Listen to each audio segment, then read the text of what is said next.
एक लड़की दिखी, उसके पास एक सोनू परिवारों का सपोर्ट नहीं मिलता। अपनी माता जी के नाम पे हर ऐसा है जो सांप के लिए तो दूध कटोरी में रखता है। कविता, कहानी, संस्मरण, लघु कथा इत्यादि साहित्य की विविध विधाओं में जिनकी लेखनी सशक्त रूप से चलती है और वो केवल लिखती ही नहीं है, अपनी संवेदना को वो अपने काम से भी अभिव्यक्त करती हैं, समाज के लिए भी बहुत कुछ करती हैं। ऐसी वरिष्ठ लेखिका डॉक्टर सविता सयाल जी आज हमारे साथ हैं। आज के हमारी पॉडकास्ट की गेस्ट हैं। नमस्कार मैम, आपको आज के पॉडकास्ट में बहुत बहुत स्वागत है। तो बहुत हार्दिक अभिनंदन, अभिवादन। धन्यवाद बबीता जी, धन्यवाद प्रिय दर्शकों। आपकी रचनाओं का, आपके कार्य का इतना विविध कार्य क्षेत्र है कि सोचना पड़ रहा है कि मैं कहाँ से शुरू करूँ। अरे ये तो बड़प्पन है। लेकिन सोच रही हूँ आपकी सबसे पॉपुलर कहानी जो है एक ताश का घर और क्षितिज, दो आपका क्षितिज तो बड़े कहानियों का संग्रह है जी, और ताश का संग्रह जो है ताश का घर, ये लघु कथा संग्रह है। हाँ जी। और ताश के घर का अभी शायद इंग्लिश में ट्रांसलेशन भी आया है। हाँ, हाउस ऑफ कार्ड्स जी, पहले तो उसके लिए बहुत बहुत बधाई आपको। धन्यवाद, बहुत बहुत धन्यवाद। अब मैं थोड़ा सा क्षितिज कहानी का जो कॉन्सेप्ट है आपका, उसके बारे में आपसे जानना चाहूंगी। जी, क्षितिज का जन्म ऐसे हुआ कि क्षितिज जो नाम है मुझे बहुत पसंद है। और क्षितिज होता है जहाँ धरती और आकाश मिलते हुए नजर आते हैं, लेकिन वो वास्तव में मिलते नहीं। और मैंने इसमें 11 कहानियाँ लिखी हैं और इसमें समय समय पर लिखी गई कहानियाँ हैं।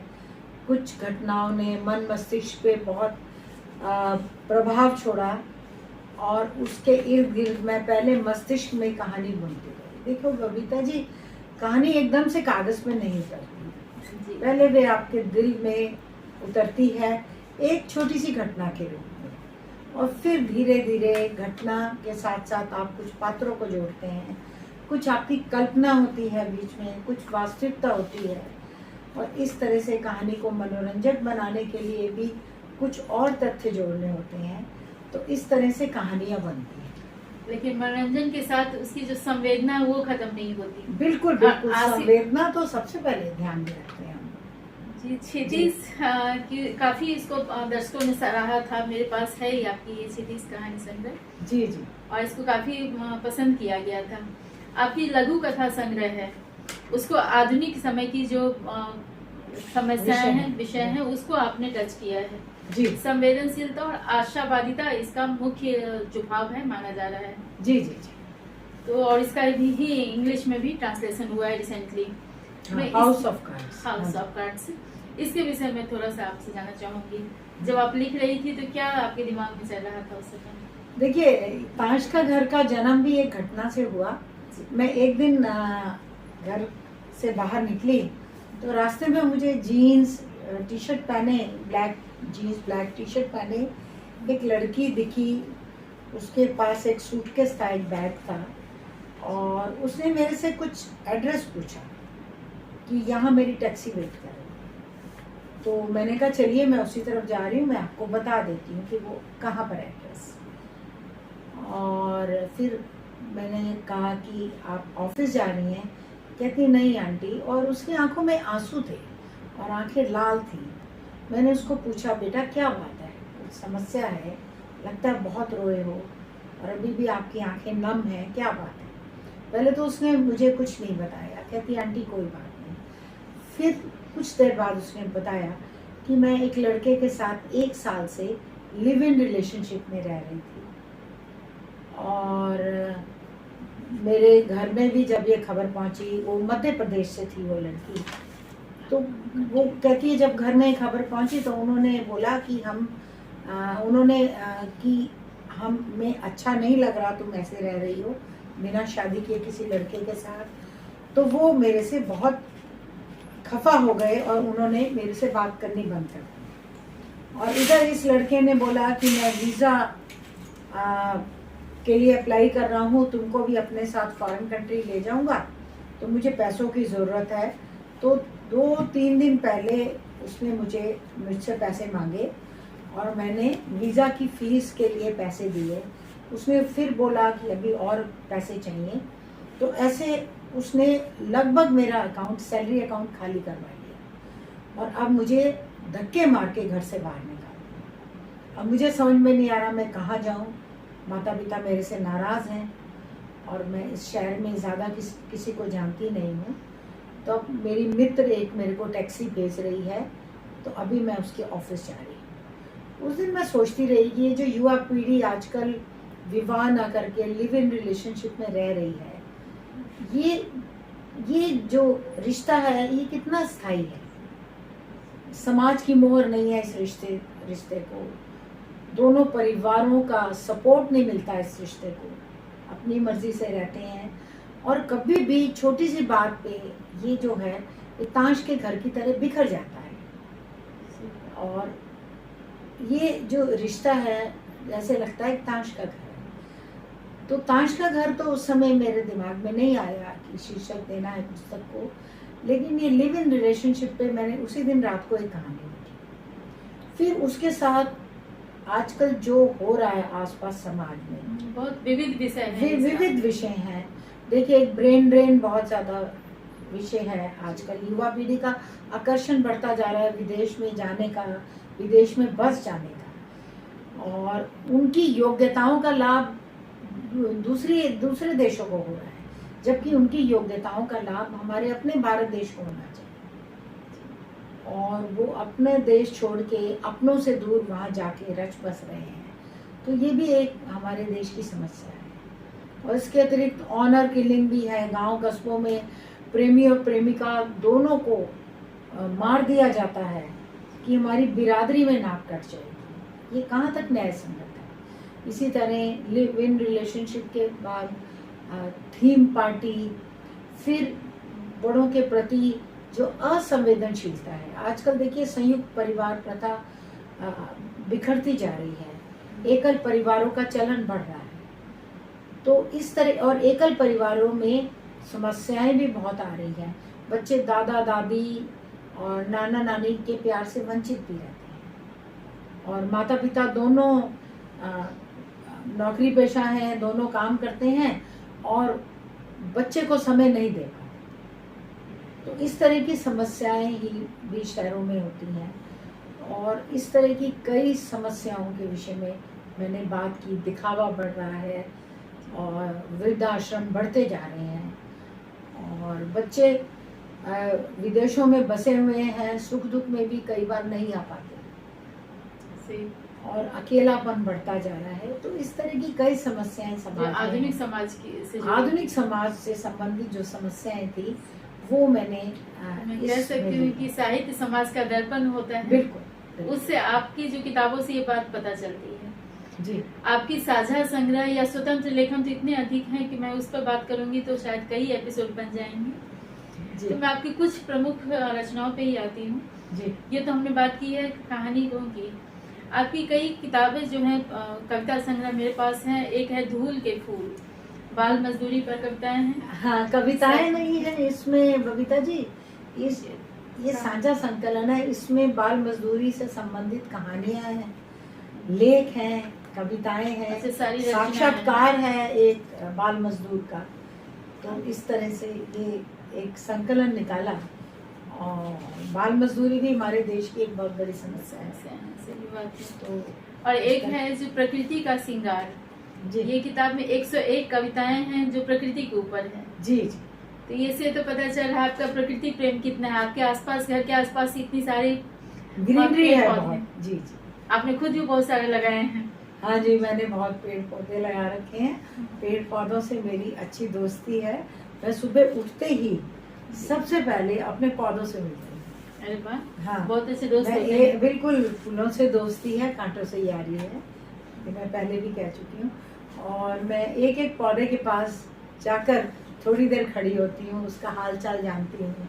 और कोई भी नया फूल खिलता है तो मुझे ऐसे खुशी होती है जैसे पता नहीं जीवन में क्या एक नई चीज है। एक और किताब है जो मेरे हाथों में आपकी है, गुनगुनाती इंद्रधनुषी जिंदगी। जी, ये मेरा काव्य संग्रह है। इसे भी लोगों ने काफी पसंद किया था। जी, इसके बारे में कुछ बताएं। इसमें मैंने मैं दिखाना विभिन्न चाहूँ विषयों पर कविताएं लिखी हैं और इसमें 7 खंड है। इसीलिए इंद्रधनुष जीवन, हाँ, जीवन, जीवन दर्शन, प्रकृति, रिश्ते और एक विविध खंड भी है इसमें। तो इस तरह से जीवन पर ही मेरी 7 कविताएं हैं। फिर जीवन दर्शन जिसमें दिल, मन, कल्पना, सपने, इस पे मेरी कविताएं हैं। मैंने हर रिश्ते पे लिखा है, माता पिता, बहन, भाई और दोस्त, तो इन सब पर भी मैंने लिखा है। और दोस्ती पर तो वाह दोस्ती, हाँ, मेरी वाह एक दोस्ती। कविता, मेरी एक पूरी पुस्तक है दोस्ती पर, क्योंकि बहुत प्यारा रिश्ता है बबीता जी। दोस्ती बहुत ही और आप दोस्ती केवल अच्छा। बोलती नहीं, निभाती भी हैं। धन्यवाद, कोशिश करती हूँ दोस्ती निभाने की। देखिए बबीता जी, नारी शोषण की हम बात करते हैं और आप तो खुद एडवोकेट हैं, आपके सामने कितने केसेस आते होंगे जिसमें आप स्वयं देखते हैं कि ये जो नारी सशक्तिकरण के जो कानून बनाए गए हैं, ये बस दिखावे के हैं, या कई बार FIR ही नहीं लिखा जाता। तो जो नारी अगर अलग परेशान है, वो अलग रहना चाहती है, तो समाज एक अलग रहने वाली औरत को भी अच्छी दृष्टि से नहीं देखता। वो ये नहीं सोचते कि इसको कोई समस्या होगी इसलिए वो अपने पति से अलग रह रही है, तो समाज उसको इज्जत की दृष्टि से नहीं देखता। तो मैं ये नारी को ये कहती हूँ कि उसको भी अब जागरूक होने की आवश्यकता है। वो शोषण क्यों सहती है? अपनी इस पर अपनी कोई कविता में? हाँ, मैंने एक कविता लिखी है औरत के लिए। औरत कभी अपने से भी मुलाकात करो, औरत कभी अपने से भी मुलाकात करो, जानो अपने अस्तित्व को, औरों के अनुसार चली, औरों के अनुसार चली, सबका संबल बनी। देखिए, एक औरत कितने लोगों को संभालती है, पूरे परिवार को संभालती है। औरों के अनुसार चली, सबका संबल बनी, फिर क्यों अबला कहलाई? इसका विश्लेषण आज करो, औरत कभी अपने से भी मुलाकात। रुको थोड़ा सोचो, रुको थोड़ा सोचो, आखिर कौन हो तुम? केवल भोग्या या त्याग मूर्ति? रुको थोड़ा सोचो जरा, आखिर कौन हो तुम? केवल भोग्या या त्याग मूर्ति? उठो पहचानो अपने अस्तित्व को, उठो पहचानो अपने अस्तित्व को, खुलकर मन की बात कहो तुम, औरत कभी अपने से भी मुलाकात करो। चुपचाप नदी सम बहती हो, चुपचाप नदी सम बहती हो, सहती पर कुछ नहीं कहती हो, परिवार व समाज से कुछ अपनी अपेक्षाओं की बात करो, और कभी अपने से भी मुलाकात करो, कभी अपने से भी मुलाकात। बहुत अच्छा, बहुत अच्छा। धन्यवाद। अब बच्चों पर भी आपने काफी कुछ लिखा है। हाँ, मैंने बाल मजदूरी पर लिखा है, और बहुत जिसे कहते हैं ना, दुख भी होता है कि जब हम देखते हैं बारात में, अब तो खैर डेस्टिनेशन मैरिज का ज़माना आ गया, अभी भी गांव कस्बों में बारात जाती है तो जलती गैस को छोटे छोटे बच्चे सिर पे उठा के घूमते हैं। हाँ। और कितना बड़ा ये रिस्क है उनके लिए। तो इस पर मैंने एक कविता लिखी थी, छोटू गैस वाला। शादियों में जब वो ऐसे गैस का वो सिलेंडर लेके छोटे छोटे बच्चे, और चारों उनके तारे हैं, देखिए किसी को भी करंट लग सकता है। लेकिन यही कहते हैं, जहाँ न पहुँचे रवि वहाँ पहुँचे कवि, कि लोग उसमें नाचते रहते हैं, किसी का ध्यान नहीं जाए शायद। बिल्कुल बिल्कुल। लेकिन आपने उस चीज पर ध्यान दिया। देखिए, मेरी एक रिलेटिव ने मुझे इस बात पे मजाक भी किया। मेरी भांजी कहती है कि हम तो बारात में जाके लोगों के गहने, कपड़े, ये सब देखते हैं, आप यही देखते रहते हो। मैंने कहा मेरी नजर इन चीजों पे पड़ती है। तो मैंने छोटू गैस वाला एक कविता लिखी थी। जिंदगी के साथ गैस सिलेंडर को भी ढो रहा है एक मासूम। जिंदगी के साथ गैस सिलेंडर को भी ढो रहा है एक मासूम। खतरों के खौफ को अपने बचपन के साथ शायद उसने दफना दिया। खतरों के खौफ को अपने बचपन के साथ शायद उसने दफना दिया। दूर फटी आंखों से खुशियों को घूरता। वो देखता है बच्चा छोटा कि नाच रहे हैं सुंदर सुंदर कपड़े पहन के लोग, तो खुशियों को देखता है दूर से। चारों ओर जश्न की चमक है, लेकिन उसके बाल मन में एक कसक है। चारों ओर जश्न की चमक है, लेकिन उसके बाल मन में एक कसक है। पेट की आग बुझाने के लिए, पेट की आग बुझाने के लिए मौत का सामान लेकर चल रहा है। देखिए वो जो जलती हुई गैस है और चारों ओर तारे हैं, वो कितना उसके लिए हानिकारक हो सकता है, उसकी जान भी जा सकती है। पेट की आग बुझाने के लिए मौत का सामान लेकर चल रहा है। रोशनी अब और भी तेज है, रोशनी अब और भी तेज है।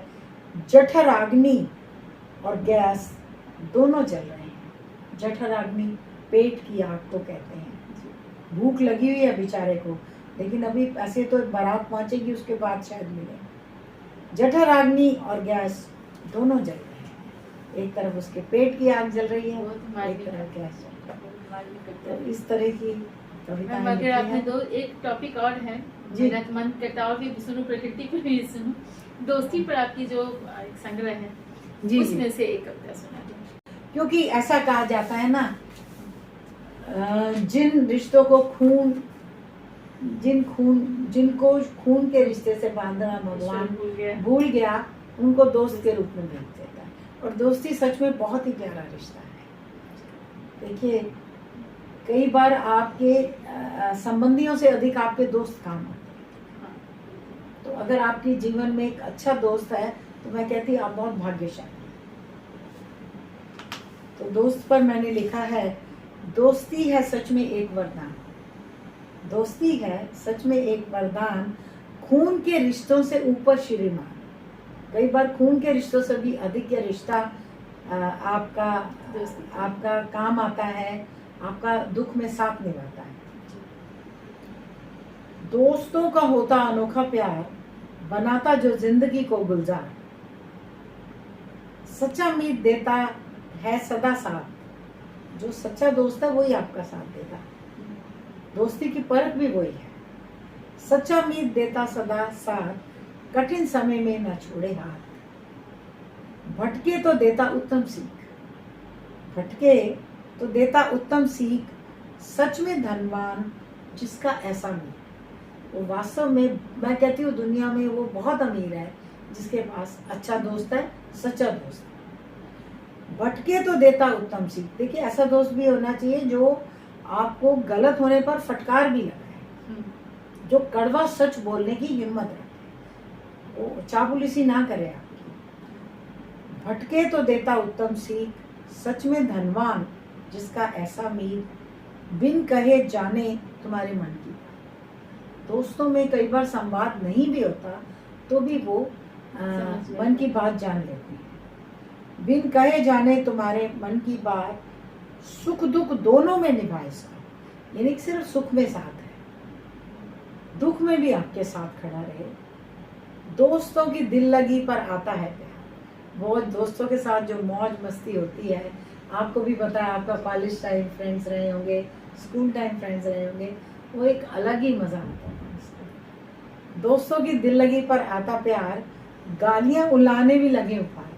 देखिए दोस्ती में आपके दोस्त ने आपको प्यार से गाली भी दे दी, वो भी आपको उपहार जैसी लगता है, ये उसका अधिकार है। बना रहे दोस्तों में कृष्ण सुदामा सम प्यार। देखिए कृष्ण सुदामा की दोस्ती एक उदाहरण है हमारे इतिहास में कि कृष्ण इतने बड़े राजा थे और सुदामा उनका बहुत ही गरीब मित्र था। और वो जब उनसे सहायता मांगने आया, उसने मुंह से कुछ नहीं कहा तो भी कृष्ण सब समझ गए और बिना एहसान जतलाए उन्होंने उसकी सहायता की। ये एक उदाहरण है। बना रहे दोस्तों में कृष्ण सुदामा सम प्यार, उन संग जीवन का हर दिन लगे त्योहार, उन संग जीवन का हर दिन लगे त्योहार। बिल्कुल दोस्त हो, बहुत अच्छा है। मस्ती हो, और क्या चाहिए, लगता है रोज त्योहार मना रहे हैं। सही बात है। बिल्कुल त्योहार या कोई भी खुशी दोस्तों और परिवार के साथ ही तो पूरा होता है। बिल्कुल, अकेले में कौन सी बिल्कुल। खुशी। और बबीता जी, ये जो हमारी दोस्ती वाली वाह दोस्ती जो संग्रह है। संग्रह है, अगर है इसमें देखिए जरा, तो उस संग्रह में हमने कुछ ऐसे दोस्तों की फोटो मंगवाई थी। हमने बोला था कि अगर 50 साल से पुराना आपका मित्र है, अच्छा। जिससे आपकी दोस्ती को 50 साल हो गए, जो स्कूल टाइम से अभी तक आपके साथ चल रहा है, उसका फोटो, उससे अभी भी आप संपर्क में हैं, क्योंकि ऐसा बहुत मुश्किल होता है हाँ। कि जीवन की आपाधापी में कहीं बिजी हो दोस्त जाते पीछे हैं। छूट जाते हैं, या आप संपर्क इतने अपने आप में व्यस्त हो जाते हैं कि आप दोस्त को ढूंढना या संपर्क करना भी आपको लगता है कि इतना समय नहीं है आपके पास। लेकिन अगर आप इतने सौभाग्यशाली हैं, किसी ना किसी रूप से आप उससे जुड़े हुए हैं, तो ऐसे मित्रों की हमने फोटो मंगवाई, और बहुत से लोगों ने हमें फोटो भेजी कि 50 साल से अधिक उनकी और दोस्ती थोड़ा को सा हो गया। इमोशनल भी होगा ये उनके लिए, उनके उन लिए। दोस्तों को फिर से एक तरह से उनसे जीना जोड़ना, बिल्कुल हाँ। बिल्कुल। और मैं भी उन सौभाग्यशाली लोगों में से हूँ। मेरी 50 साल पुरानी दोस्ती है। मैं 7वीं कक्षा में पढ़ती थी और वो मेरी मित्र मेरे से 2 साल बड़ी है, तो तब से हमारी दोस्ती हुई। उसके बाद हमारा कॉलेज टाइम, फिर हमारी शादी हुई। शादी के बाद हम अलग अलग शहर में चले गए, लेकिन पत्रों से या हमारी परिवार से संपर्क कर लेते थे कि वो आजकल कहाँ पर है, उनसे फ़ोन नंबर ले लेते थे। पत्र व्यवहार हमारा चलता रहता था, और जब भी संभव होता था हम मिल लेते थे। और मेरी मित्र अभी भी वो जयपुर में है, और हम अभी भी संपर्क में हैं। तो ये बहुत बहुत अच्छा अच्छी बात है कि अकेलापन आपको फील नहीं होता, एक एनर्जी भर के रहती है। बिल्कुल एनर्जी, बिल्कुल एनर्जी देते हैं। एनर्जी टॉनिक है, मैं कहती हूँ दोस्ती तो। आपकी एक मेरे पास संस्मरण की पुस्तक है जिसका संपादन भी आपने किया था, जी यात्राओं के रंग शब्दों के संग, और इसको कुछ जी। विशेष उपलब्धि भी मिली। हाँ जी, हाँ जी, जी जी, पहले तो उसके लिए बधाई आपको। धन्यवाद, बहुत बहुत आभार। 111 लेखकों ने देश विदेश के मिलकर, इसमें विदेश में बसे हुए कुछ भारतीयों ने भी लिखा है इस पुस्तक के लिए। और इसमें इसके पीछे भी एक कहानी है। मेरे एक चाचा का बेटा है जो बचपन से पोलियोग्रस्त है, तो वो कहीं आ जा नहीं सकता, तो हम कजन्स ने एक व्हाट्सएप ग्रुप बना रखा है। तो हम जब भी कहीं घूम के आते थे तो हम उस ग्रुप में कुछ फोटोज डाल देते थे, तो उसको बहुत उत्सुकता होती थी और जानने की, क्योंकि वो बेचारा खुद तो जा नहीं सकता। तो एकदम मुझे विचार आया कि ऐसे लोग जो किसी भी कारण, शारीरिक असमर्थता के कारण या आर्थिक असमर्थता के कारण नहीं जा सकते, तो क्यों ना ऐसे लोगों के लिए एक संस्मरण निकाला जाए। तो पहले इसमें सोचा 21 लेखक भाग लेंगे, फिर 51, बढ़ते बढ़ते 101, और 101 के बाद फिर 111, और पूरे भारत से इसमें किसके लिए रचनाएं आई।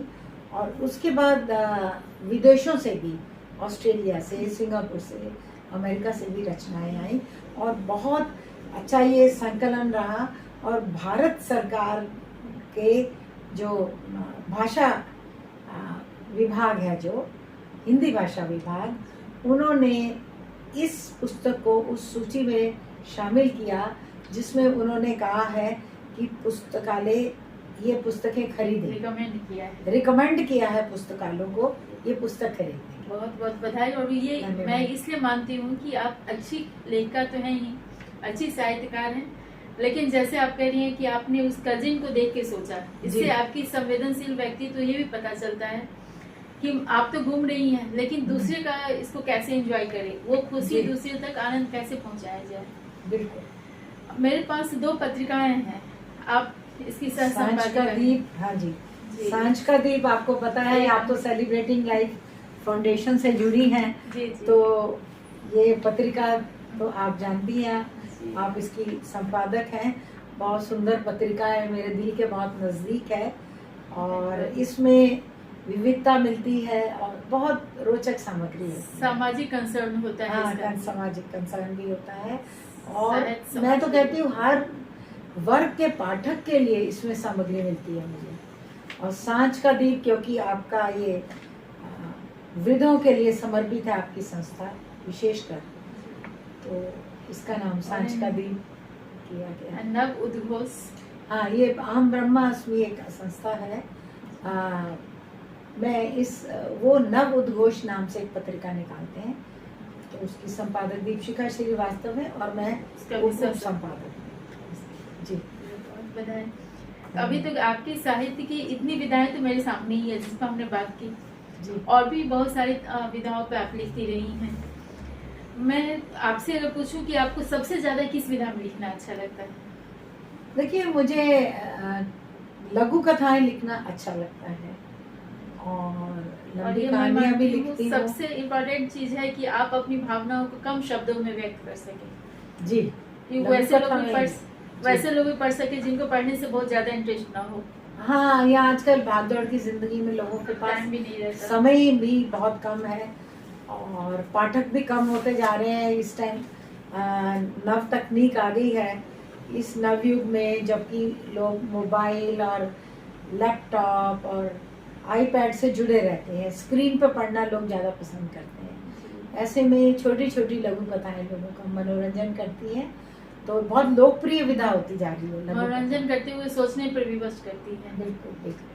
आपके लेखन की जो विविध विधाएं तो हैं ही, साथ साथ सब्जेक्ट जो विषय आप चुनती हैं वो भी विविध होता है। जी। स्त्रियां, बच्चों, उनके लिए जो कमजोर वर्ग हैं, जैसे आपने कहा कि बाल मजदूर। लिव इन वाले, बाल मजदूर, इन सब पर भी आप काफी संवेदनशीलता के साथ लिखती हैं। तो ऐसे विषय उठाने का कोई विशेष मकसद? देखिए, शुरू में तो मैं पेरेंटिंग पे ज़्यादा लिखती थी, बच्चों के लिए लिखती थी और मैंने काफ़ी कुछ लिखा। फिर मैंने नारी संघर्ष और नारी सशक्तिकरण, इन दोनों पे बहुत कुछ लिखा है, क्योंकि मुझे लग रहा है कि हमारे भारत में अभी भी जो नारी की दशा है वो बहुत सम्मानजनक नहीं है, कुछ शहरी नारियों को छोड़कर। देखिए, गांव कस्बों में अभी भी ये समस्या है कि नारी शोषण बहुत है। अब शिक्षित हो रही है नारी और आत्मनिर्भर हो रही है, हर क्षेत्र में उसने अपनी उपलब्धियों का परचम लहराया है, उसने अपनी योग्यता का प्रमाण दिया है। समाज की सोच पिछले 2 दशकों में नारी के प्रति निश्चय ही बदली है, लेकिन अभी पूरी तरह से नहीं बदली। अभी भी उसको अभी प्रयास की जरूरत बिल्कुल है। प्रयास की जरूरत है और अभी भी सोच बदलने की जरूरत है। इसलिए नारी सशक्तिकरण पूर्ण रूप से नहीं है, ये जानते हुए कि नारी योग्य है। अब तो हमारे देश में देखिए, आज हमारे जो सर्वोच्च पद है सरकार का, राष्ट्रपति पद पर एक नारी सुशोभित कर रही है और बहुत से जैसे कहते हैं हमारे लोकसभा में भी बहुत सी नारियां हैं। 33% संरक्षण तो मिल रहा है, बिल्कुल मैं मानती हूँ। और आजकल की नारियां भी जागरूक होती जा रही हैं, लेकिन अभी भी गांव कस्बों में सोच बदलने की आवश्यकता है। मैम, आपने साहित्य की एक लंबी यात्रा आपकी रही है, साहित्य की यात्रा रही है। आपकी ये शुरुआत कहाँ से रही इस यात्रा की? ऐसा है बबीता, बचपन से बहुत छोटी थी तो कविता पढ़ने का मौका मिला। मैंने सुना है 7 साल के ऐसे 5 साल की थी तो 5 पहली साल बार की। कविता पढ़ी स्कूल में और वो कविता बहुत सराही गई। मुझे 10 रुपए इनाम मिला। क्या बात है। वो जो मुख्य अतिथि थे उनको बहुत पसंद आई और टेबल पे खड़े होकर बहुत जोश से वो कविता पढ़ी और उस दिन लगा कि याद है वो 5 हाँ, साल के एज में आपने कौन सी कविता बिल्कुल बिल्कुल। कविता पूरी तो याद नहीं है बबीता, लेकिन उसकी पहली लाइन अभी भी मेरे जहन में है।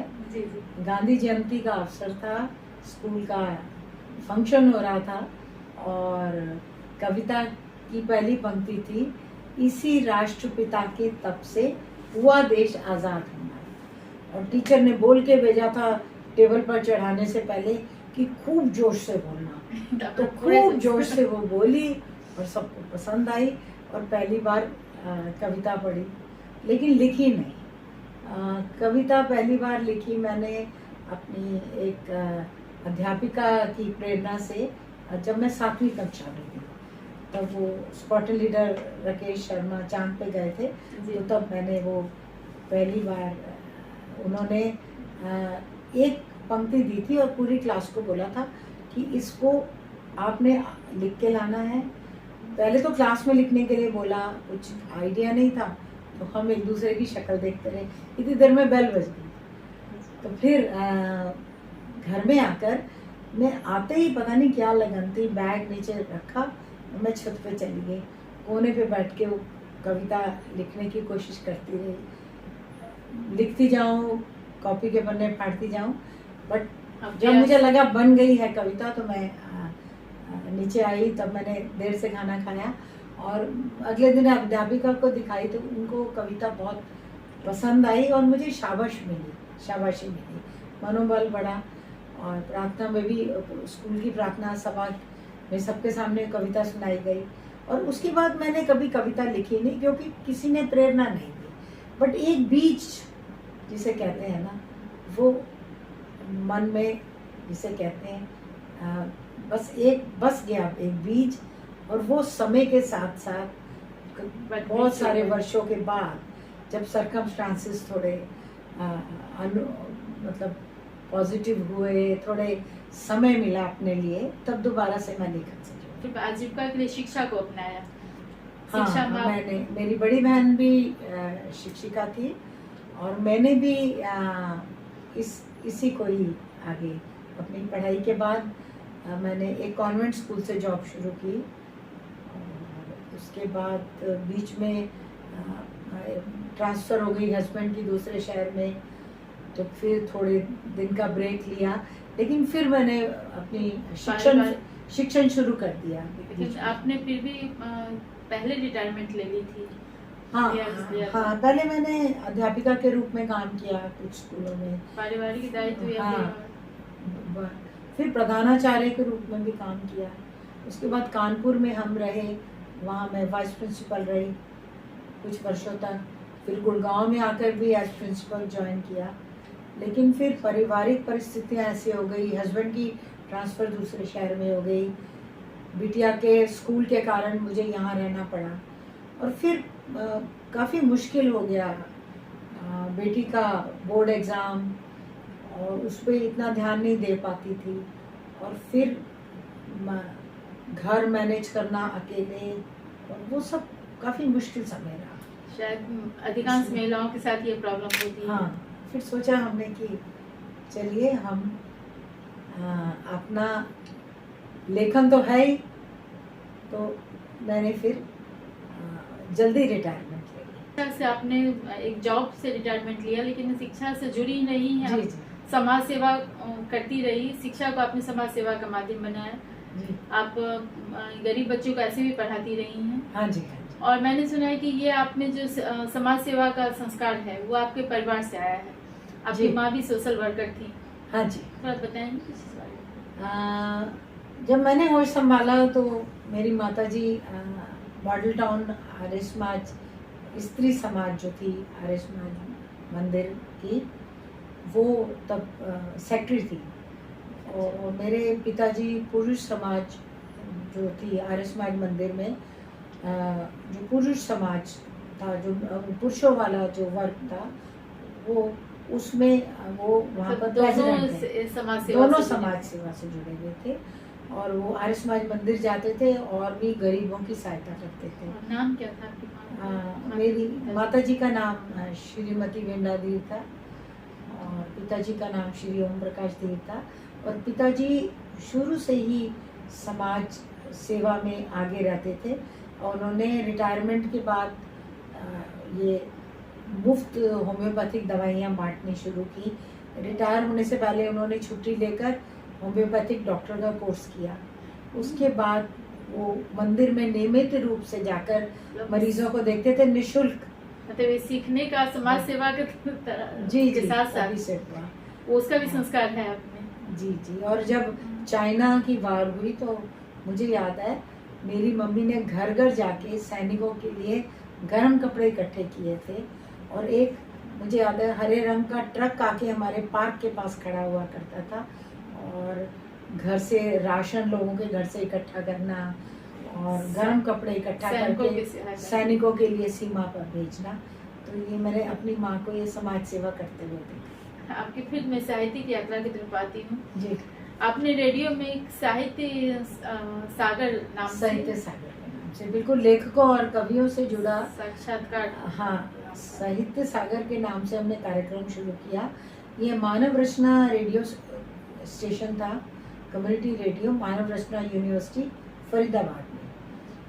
तो वहाँ मिस्टर गंभीर थे डायरेक्टर उन दिनों, तो मैं वहाँ नियमित रूप से जाने लगी, और वहाँ फिर हमने एक कार्यक्रम शुरू किया। काफी लंबे टाइम तक ये कार्यक्रम चला। हाँ, 5 साल तक कार्यक्रम चलता है। इसकी एंकरिंग भी मैंने की, और इसी कार्यक्रम में हम कुछ लेखकों और कवियों को भी बुलाते थे, उनका साक्षात्कार लेते थे, और उनकी रचनाओं को घर घर रेडियो के माध्यम से अपने घर घर पहुंचाने का पूरा प्रयास किया। साहित्यकार तो हैं ही आप, लेकिन साहित्य दूसरे साहित्यकारों को प्रमोट करने का, उनको पाठक तक पहुंचाने का, ये भी एक बड़ा काम है आपका। जी, इसके लिए मैंने कई काव्य गोष्ठियाँ और कई परिचर्चाएं ऑर्गेनाइज की। स्वर लहरी मंच एक संस्था थी, आजकल बहुत सक्रिय नहीं रह पाई मैं उसमें। तो कोरोना टाइम में हमने स्वर लहरी मंच से बहुत सारी परिचर्चाएं रखी, और बहुत सारे का मंच संचालन भी आपका रहता था, संयोजन भी आपका रहता था। हाँ, मंच संचालन भी कई बार किया मैंने, और एक अलग आनंद है। देखिए, अगर संपादन की बात करें, उसको भी मैंने खूब एंजॉय किया, उसमें भी बहुत आनंद आता है। एंकरिंग में भी आनंद आता है। रेडियो में मैंने साक्षात्कार लिए, और बहुत बड़े बड़े लेखकों के लिए। रमा पांडे जी को कौन नहीं जानता, टीवी से जुड़ी हैं और समाचार वाचिका रही हैं दूरदर्शन पर, और आजकल नाटक भी वो निर्देशन करती हैं। और ईला और उनकी बहन है, पीयूष पांडे जी उनके भाई, जिनका अभी स्वर्गवास हुआ है। बड़ा दुर्भाग्यपूर्ण है वो, कितनी कम उम्र में चले गए। तो रमा पांडे जी का इंटरव्यू लिया। चित्रा मुदगल जी इतनी बड़ी लेखिका हैं, उनका इंटरव्यू लेने का मुझे सौभाग्य प्राप्त हुआ। तो इस तरह से सुअवसर मिलते रहे। और लिखने के अलावा आप अदर तरीके से भी जुड़ी रही साहित्य के क्षेत्र। जी, हिंदी के प्रचार प्रसार में जी, जो संभव है मेरे से, वो बबीता मैंने किया। हाँ, क्योंकि आप केवल साहित्य ही नहीं, आपने भाषा के लिए भी काफी कुछ किया है। जो बन सका वो किया है, बहुत तो नहीं कर पाई, बट जो कर सकी, जो किया हमारे लिए बहुत है। क्योंकि आपने केवल साहित्यकारों के बीच नहीं, बच्चों के बीच भी हिंदी को प्रमोट करने के लिए काफी कुछ किया। जी, मैं अपनी माता जी के नाम पे हर साल एक स्कॉलरशिप देती हूँ। जो बच्चे 8th और 9th के बच्चे हिंदी और संस्कृत में अपनी कक्षा में प्रथम आते हैं, प्रथम और द्वितीय आते हैं, उनको मैं अपनी माता जी के नाम पे स्कॉलरशिप देती हूँ, और इससे मैं उनको प्रोत्साहित करती हूँ इन विषयों के प्रति। क्योंकि मुझे पता है कि आजकल जो माहौल चल रहा है, बच्चे कॉन्वेंट स्कूल में पढ़ रहे हैं, माता पिता भी कोशिश करते हैं कि हमारा बच्चा अंग्रेज़ी ही बोले, हिंदी चाहे उसको आती ना हो, लेकिन अंग्रेज़ी बोले। और बहुत बच्चे 8वीं और 9वीं के बाद कोई जर्मन ले रहा है, कोई दूसरी भाषा ले रहा है, लेकिन मैं उनको ये कहती हूँ हमेशा कि हिंदी तो आपको आनी चाहिए। मैं 10th की क्लास टीचर थी एक कॉन्वेंट स्कूल में। मैं बच्चों को कहती थी, आप फ्रेंच सीखिए, जर्मन सीखिए, जो मर्जी सीखिए, लेकिन अगर आपको हिंदी नहीं आती तो इसका मतलब आपको अपने घर के बारे में नहीं पता, दूसरों के घर के बारे में ज़्यादा पता। तो पहले अपनी मातृभाषा सीखें, और उसके बाद जो जितनी भाषाएं सीखें वो तो अच्छी बात है। बिल्कुल। आपकी हॉबी के बारे में मैंने सुना है, यात्रा करने का आपको बड़ा शौक है। हमने बात भी की कि एक यात्रा जी, संस्करण यात्रा भी आपने संस्करण। निकाला है। हाँ जी। अभी तक कितनी जगह आप घूम चुकी हैं और क्यों मैं आपको कुछ स्पेशल हाँ अटेंशन है इसमें? अट्रैक्शन क्या लगता है? देखिए, जब हम यात्राओं पर निकलते हैं तब हम विशेषकर हम लेखकों के लिए भी यात्राएं बहुत महत्वपूर्ण हैं। जब हम लोगों को देखते हैं तब हमें कई चीज़ें हमारे मन मस्तिष्क पे छाप छोड़ती हैं और हमें आइडियाज़ मिलते हैं लिखने के। मैं आपको इससे जुड़ी एक कहानी बताऊं। हम लोग परिवार के साथ वृंदावन घूमने गए। वहां पर रोज गेट पे एक मरियल सा पिटारी में सांप लेकर छोटा सा लड़का गेट पे खड़ा हो जाता था और लोगों से पैसे मांगता था। और मैं देखती थी कि जितने ये वहाँ पर घूमने आते हैं, जितने टूरिस्ट हैं, वो उसको देते तो कुछ नहीं थे। और उनको दिखता था मरियल सा सांप है, वो कोई सांप के साथ सेल्फी खिंचवा रहा है अपना मोबाइल निकाल कर, कोई ज़्यादा ही कोई बहादुर बनता है तो वो सांप गले में डाल के फोटो खिंचवा रहा है। और वो बेचारा मासूम बच्चा जो सांप के नाम पे पैसे मांग रहा है, जिसके दादा ने भेजा है या गुरु ने भेजा है भीख मांगने के लिए, वो बेचारा उनकी शक्ल देखता था कि शायद मुझे कुछ दें, तो वो कुछ नहीं देते थे। एक तो मुझे दुख होता था कि छोटा सा बच्चा सारा दिन भूखा वहाँ खड़ा है, गेट के पास खड़ा होता था, अंदर तो गार्ड उसको नहीं आने देता था। तो मैं वृंदावन से आकर भी बबीता इस विषय में मैं सोचती रही, और जब तक मैंने इस विषय पे लिखा नहीं, मुझे अंदर ही अंदर एक तरह की व्याकुलता बनी रही। क्या और मैंने इस पे एक कहानी भी लिखी, लघु कथा लिखी, और एक कल्पना की कि उसका एक जग्गू दादा है जो रोज उसको भेजता है, और जब वो पैसे कमा के नहीं लाता तो उसको पीटता है। और वो जग्गू दादा ऐसा है जो सांप के लिए तो दूध कटोरी में रखता है, लेकिन उस बच्चे को भूखा छोड़ देता है और अगले दिन फिर उसको वो पिटारी दे देता है। तो फिर मैंने इसमें ये कल्पना भी जोड़ी कि वो रास्ते में कच्चे अमरूद, जामुन, ऐसी चीजें खाकर अपना पेट भरता बच्चा, और एक दिन उसको कुछ भी पैसे नहीं मिलते खाने का, मैंने ऐसे किया है, और वो इतना डर जाता है, उसे वो जग्गू दादा का थप्पड़ याद आता है, तो वो जग्गू दादा के पास जाने की बजाय वो सामने बस्ती की तरफ देखता है जहाँ छोटी छोटी लाइटें टिमटिमा रही हैं, और वो उस बस्ती की ओर भागना शुरू करता है, और बस्ती के पास जाके एक छोटी सी झाड़ी में पिटारी का मुंह खोल देता है, सांप को भी आज़ाद कर देता है, और खुद भी आज़ाद उस बस्ती में चला जाता है अपने हिस्से का आकाश ढूंढने। और इस कहानी का नाम लिखा मैंने अपना अपना आकाश, इसको शीर्षक दिया। आशावाद, संवेदना के साथ आशावादिता भी है। जी जी, मैंने बाल मजदूरी पे बहुत सारी कविताएं, बहुत सारी कहानियां, क्योंकि ये विषय मुझे बहुत ही द्रवित करता है, बहुत ज़्यादा। तो यही कहते हैं कि हमारे बच्चे हमारे समाज के भविष्य होते हैं, देश के भविष्य। जी, देश का बच्चों भविष्य का अपना ही अगर भविष्य का ये हाल है। फुटपाथ पर घूमेगा, हाथ फैलाए, तो उस देश का क्या भविष्य होगा। और एक बात इससे जुड़ी है बबीता जी, अगर ये बच्चे पढ़ेंगे लिखेंगे नहीं तो ये बहुत सी गलत हाथों में पड़ जाएंगे। बहुत से गुंडे, बदमाश, दादा टाइप लोग इनको ले जाएंगे और ये कुमार्ग पर चल पड़ेंगे, और वो समाज के लिए एक बहुत बड़ी समस्या है। और सारे असामाजिक तत्व इनके साथ जुड़ जाएंगे और वो एक समाज के लिए बहुत ही घातक रहेगा। मैं ये कहूँ, कहते हैं कि हम जो लेखक जो कुछ अपनी रचनाएं लेता है उसके लिए कंटेंट तो वो समाज से ही लेता है, परिवेश से ही लेता है। जी, आपने बिल्कुल सही कहा कि लेखकों को अगर बाहर जाते हैं अलग सोसाइटी या ये पर्यटन तो ठीक है मनोरंजन के लिए, लेकिन उनको बहुत कुछ अनुभव भी मिलता है। जी, अनुभव मिलते हैं। तो अगर मैं ऐसे कहूँ तो आप कितना देश अभी तक घूम चुकी हैं? मुझे याद नहीं है, मैं फिर भी आपको इससे देख के मुझे याद आ रहा है।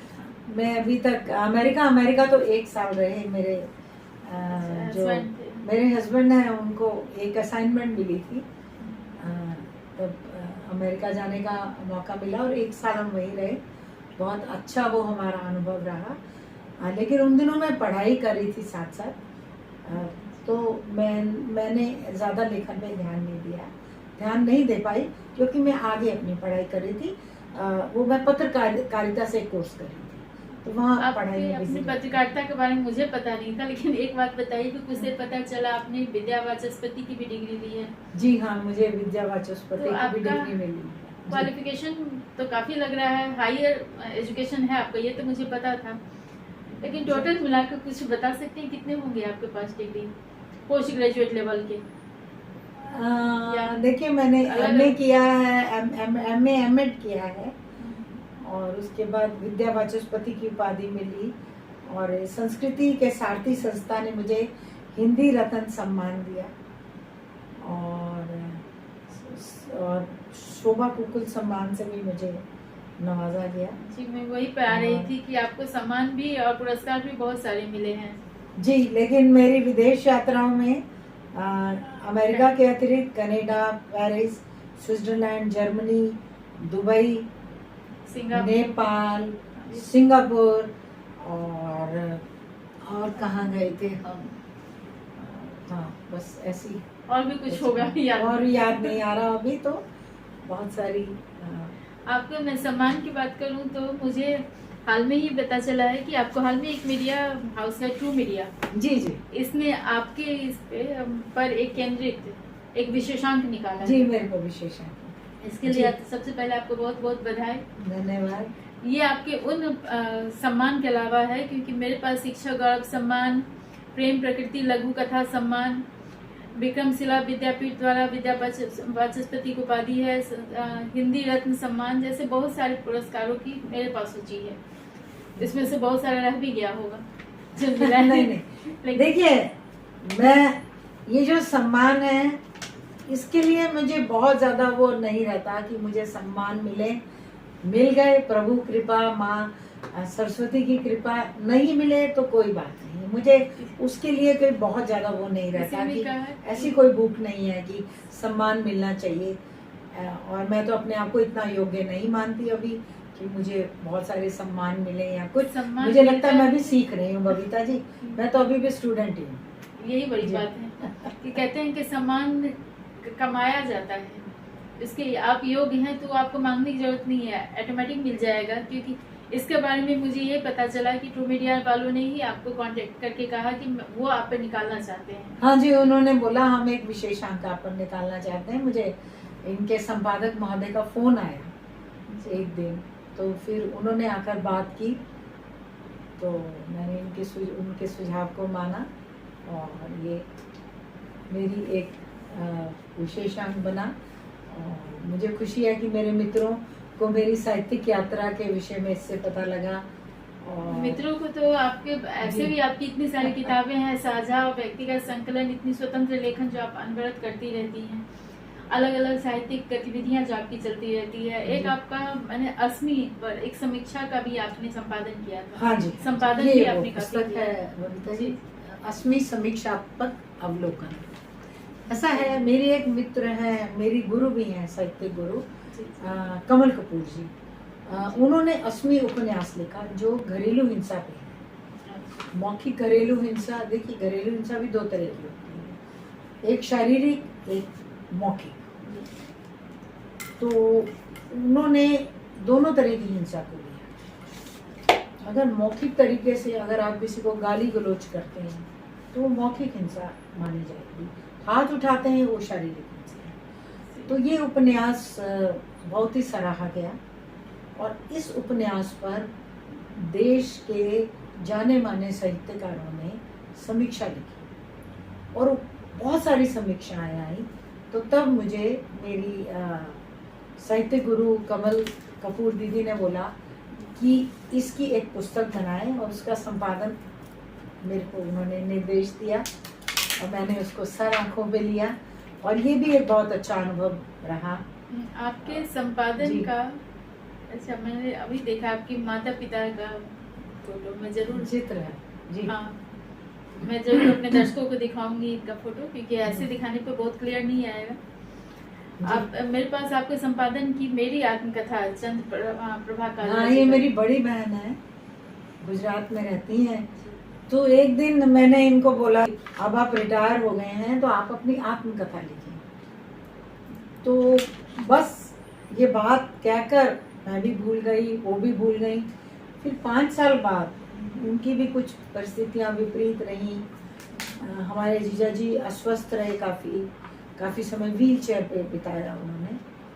तो इनकी भी परिस्थितियां ऐसी रहीं कि ये लिख नहीं सकी। बट उसके बाद हमारे जीजा जी के परलोक सिधारने के बाद फिर एक दिन हमारी दीदी का फ़ोन आया कि अब मेरे पास समय था, तो मैंने अपनी आत्मकथा पूरी कर ली है। 5 साल पहले लिखी थी, वो अधूरी पड़ी थी, तो अब मैंने पूरी कर ली है। तो मैं चाहती हूँ कि इसकी एक पुस्तक बनाई जाए और उसका संपादन मैं करूँ। तो उन्होंने मुझे मैटर लिख के भेजा। और सबसे अच्छी बात ये रही बबीता कि ये इनकी आत्मकथा मुझे फिर से बचपन में ले गई। मुझे बचपन की बहुत सी समय की वो बहुत सी यादें याद आई। इमोशनल यात्रा रही हाँ, होगी। बिल्कुल। और जो हम बहन भाई बचपन में मस्ती किया करते थे वो भी मुझे याद आई। और दीदी के साथ बिताई हुई बहुत अच्छे क्षण भी याद रहे। और ये आत्मकथा मेरे को मेरे बचपन में वापस ले गई और बहुत कुछ याद आया। मैम, आपकी लिखी इतनी सारी किताबें हैं, मेरे सामने है, और भी आप काफ़ी किताबें हैं जो मेरे पास अभी अवेलेबल नहीं है, और छिटपुट रचनाएं हैं ही, और उसके बावजूद आप कह रही हैं कि आपको सीखने का शौक है, सीखती हैं। बिल्कुल, अभी तो मुझे बहुत कुछ सीखना है। और संपादन भी कर रही हैं। इस एज में थोड़ा स्वास्थ्य समस्या के बावजूद आप इतनी एक्टिव हैं। तो मैं आपसे, हम लोग अपने इंटरव्यू के पॉडकास्ट के अंतिम चरण की तरफ हैं, अंतिम सेक्शन की तरफ हैं। तो आजकल के जो लोग जो कि साहित्यकार बनना चाहते हैं, आजकल तो ये भी हो गया है कि गूगल से लोग कहानी एआई से लिखवा के एआई से लिखवा लेते हैं, गूगल से पंक्तियां ले लेते हैं, बहुत कुछ हो रहा है। तो इस जनरेशन के लिए जो कि किताब पढ़ना के लिए कहते हैं टाइम नहीं है, लेकिन लिखते हैं, पढ़ने से ज्यादा उनको लिखने में शौक है, बिल्कुल, और साहित्यकार कहलाना चाहते हैं, उनके लिए आप कुछ कहना चाहेंगे? बिल्कुल बबीता जी, देखिए जो साहित्य है वो एक अनुभूति है। पहले अनुभूति है, फिर अभिव्यक्ति है। अगर आप में संवेदनशीलता नहीं है, अनुभूति नहीं है, तो आपकी अभिव्यक्ति उतनी प्रभावशाली नहीं होती। साहित्य कोई ऐसी चीज नहीं है आपने कहीं से उठाई और परोस दी। कट कॉपी कर रहे हैं, कट कॉपी कर रहे हैं। जो ये कर रहे हैं वो बिल्कुल गलत तो कर ही रहे हैं, लेकिन कहीं ना कहीं उनमें अपराध बोध भी होगा इस बात का कि ये रचना मेरी नहीं है, मैंने किसी से ली। देखिए, जो आत्म संतुष्टि आपको अपनी अभिव्यक्ति से मिलती है, अपने शब्दों से मिलती है, वो वास्तविक अभिव्यक्ति है, और उससे आपको संतोष भी मिलता है और आपको प्रसन्नता भी मिलती है, और आप पाठक के दिल को छूते हैं उस रचना से। दिल से लिखी गई रचना ही पाठक के दिल तक पहुंचती है। तो इसलिए एआई और गूगल, इससे जो साहित्यकार ये कर रहे हैं शॉर्टकट करना जाना चाह रहे हैं लोग, बिल्कुल ये अधिक समय तक नहीं चलने वाला। बिल्कुल, आज आपसे बात करके बहुत कुछ आपके बारे में जानने को मिला, आपके विचार जानने को मिला, और मैं आशा करती हूँ कि आगे भी किसी विषय पर आपके से और भी बातें करूंगी, अवश्य, क्योंकि हमेशा आपसे कुछ न कुछ सीखने को हम लोग को जरूर मिलेगा। आज मैं भी सीख रही हूँ, आपसे भी सीख रही हूँ। हर व्यक्ति जिसको आप मिलते हैं वो आपको कुछ ना कुछ सिखाता है। यही आपको ऐसा व्यक्तित्व देता है जो कि लोगों के लिए प्रेरणा देता होता है, हमारे लिए प्रेरणा के स्रोत हैं आप। धन्यवाद, बहुत बहुत धन्यवाद, बहुत बहुत आभार मैम। बहुत बहुत आभार आपका बबीता जी, धन्यवाद। धन्यवाद दर्शकों।